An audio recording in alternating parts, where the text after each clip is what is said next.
Hi, I'm Gary Sundem, Gary Sundem's little sister. Those of you who knew Gary at Groveland Elementary School, Deep Haven Junior High School, and Minnetonka High School know that he was headed for greatness. And indeed, he's had an amazing career, 37 years at the University of Washington in Seattle. You can read all about that in your program. He was president of the American Accounting Association and on several prestigious boards and committees for that organization. It was capped off by his being elected the best accounting professor in the world by his colleagues. That all is very important and very impressive, but I want to tell you more about the great man that Gary Sundem is, the qualities that make him a stellar human being. The first is that he's the keeper of the family. In the evenings on Sundays, he would put his feet up, call our mother, and spend an hour or two on the phone with her, not out of obligation, but because he enjoyed talking to her, sharing Ole and Lena jokes, but also talking more deeply. He also made an effort to come here on Christmases and in the summers, so his two sons could grow up with their cousins.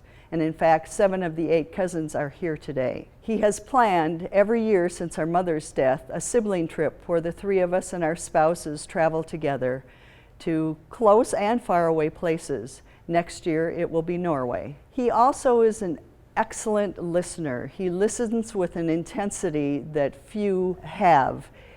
In fact, when Gary speaks, as the commercial says, everyone listens. He is an empathetic teacher. He knows how to translate very complex issues into language that we can understand. And at that moment, he is only interested in you, in what he can teach you. And finally, Gary is humble. This is probably one of the most wonderful characteristics about him. David Brooks' latest book on character says humility is one of the characteristics that we see seldom in our leaders today. But Gary has humility. He has reason to be very proud with all his accomplishments, and yet he has not lorded that over any of us in the family or among his friends. Humility is what makes him wonderful. I once emailed him and asked, how do you raise a scary, smart child like yourself? And he mailed back one sentence, and he said, the only piece of advice I can give you is to teach that child that he or she is not any better or worse than anybody else. That is the key to humility. I am proud to call him my brother and introduce to you now Gary Sundem. Thank you, Gail, for that wonderful introduction. I think you must have been channeling Mom and Dad. They were always proud of all 3 of us. And thank you to the Minnetonka Alumni Association for this recognition. You know, Minnetonka has many distinguished alumni, and only a few of us are lucky enough to get recognition by the Alumni Association. I really feel fortunate to be among this year's winners and those of the past.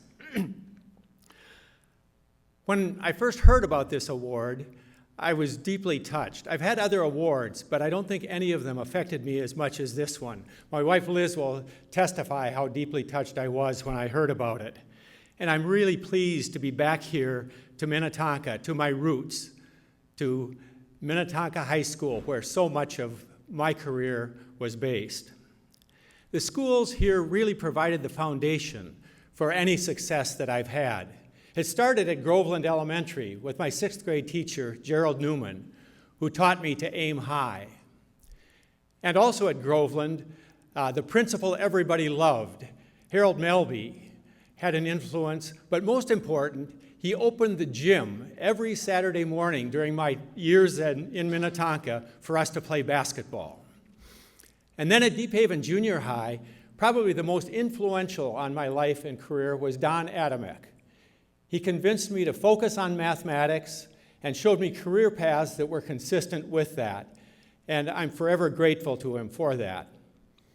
In high school, William Chisholm was very intimidating, yet he was a tremendous influence in learning how to write, which was a critical part of the publishing aspect of my academic career.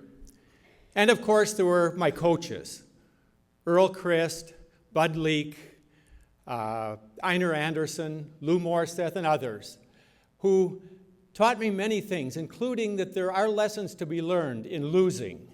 It may not have been their main objective, but I learned that.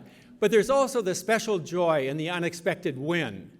Some of my classmates and teammates especially will remember our senior year, the tournament basketball game against undefeated University High. It may have been the highlight of my athletic career in either high school or college. And speaking of classmates, I've always been convinced that one learns as much from peers as from teachers. And the Minnetonka class of '63 was special. I really owe them a great thank you. I'm really here, I think, representing the many outstanding people in the class of '63. Keeping up with them was a great preparation for the academic challenges I faced in college at Carleton and in graduate school at Stanford. And my classmates have continued to be an important part of my life, coming back here for our periodic reunions, for annual golf outings, for John Purdy's birthday parties, that my Minnetonka friends have really continued to be an important part of my life, even though I've spent nearly the last 45 years in Seattle. And I've left the last, maybe the most important Minnetonka influence, and that's my family. My parents moved to Minnetonka because they thought it was the best school system for Gail, Gwen, and me. And they were right. They seldom missed any of my sporting events. They were really a role model for my life. And I owe them a great deal. But also my sisters and their kids have always been great supporters, and I'm pleased that all of them that are in the country are here today. By staying in Minnesota, they've actually provided a great opportunity for me to come back often and connect not only with family, but with my Minnetonka classmates and friends. Finally, my wife Liz, my children, Jens and Garth, who are here today, have been my backstage support and leading cheerleaders, without whom I would not be standing before you today. And finally, in recognition of the fine teachers that the three of us had in Minnetonka, my sisters and I would like to endow a Sundem Family Scholarship to be awarded every spring to a Minnetonka senior who has an outstanding academic record, has lettered in at least 2 varsity sports, and plans to attend a liberal arts college. We hope this scholarship will create future distinguished Minnetonka alumni, whether formally recognized or not, who build on their Minnetonka education to be successful in whatever venues they choose to participate. So thank you again to the Alumni Association, especially to all of you for being here on this occasion. And I would like to congratulate all of my fellow award winners. Thanks again.